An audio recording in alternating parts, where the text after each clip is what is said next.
यदि ईश्वर स्वयं अपने असली स्वरूप में आपके सामने आ जाए तो आप क्या देखेंगे? शांति, भय या अनंत सत्य? अध्याय 11 विश्वरूप दर्शन योग वह अध्याय है जहां मनुष्य की आंखें सीमित रह जाती हैं और ईश्वर अनंत रूप में प्रकट होता है। अर्जुन की प्रार्थना है, योगेश्वर आपने मुझे अपना दिव्य ज्ञान दिया, अब मैं आपका वो स्वरूप देखना चाहता हूं जो संपूर्ण ब्रह्मांड को धारण करता है। यह प्रार्थना ज्ञान से आगे की है, यह साक्षात्कार की चाह है, मुदिव्य दृष्टि का वरदान। श्री कृष्ण कहते हैं, इस साधारण नेत्रों से तुम मुझे नहीं देख सकते। और तब श्री कृष्ण अर्जुन को दिव्य दृष्टि प्रदान करते हैं, क्योंकि ईश्वर को देखने के लिए इंसानी आंखें नहीं, दिव्य चेतना चाहिए। असंख्य रूप का दर्शन, असंख्य मुख, असंख्य नेत्र, असंख्य भुजाएं, असंख्य रूप, पूरा ब्रह्मांड एक ही स्वरूप में समाया हुआ है। सूर्य और चंद्र, अग्नि और वायु, देवता, ऋषि, मनुष्य सब उसी में स्थित है। यह रूप न आरंभ रखता है न अंत। कैर का भयानक रूप अर्जुन देखता है। योद्धा ईश्वर के मुख में प्रवेश कर रहे हैं और नष्ट हो रहे हैं। श्री कृष्ण कहते हैं,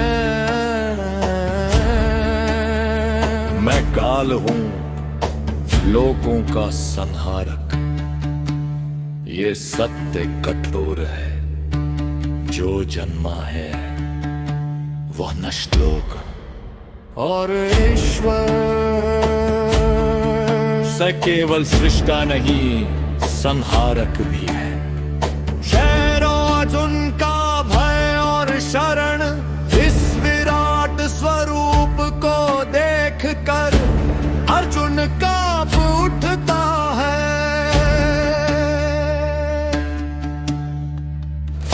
वह हाथ जोड़कर कहता है, ऐ प्रभु मैं भयभीत हूं, कृपया अपने सौम्य स्वरूप में लौट आइए।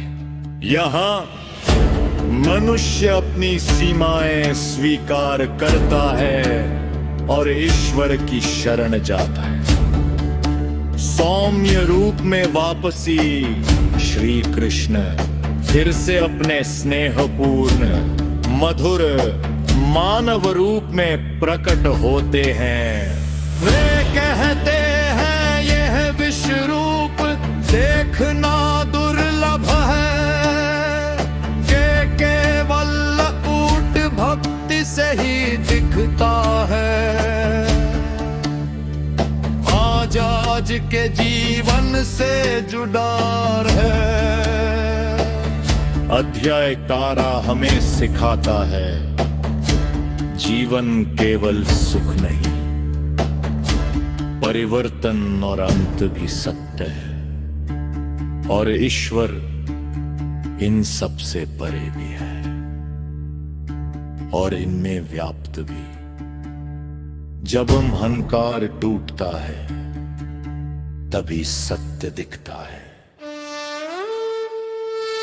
ईश्वर केवल प्रेम नहीं है, ईश्वर केवल भय नहीं है, ईश्वर पूर्ण सत्य है।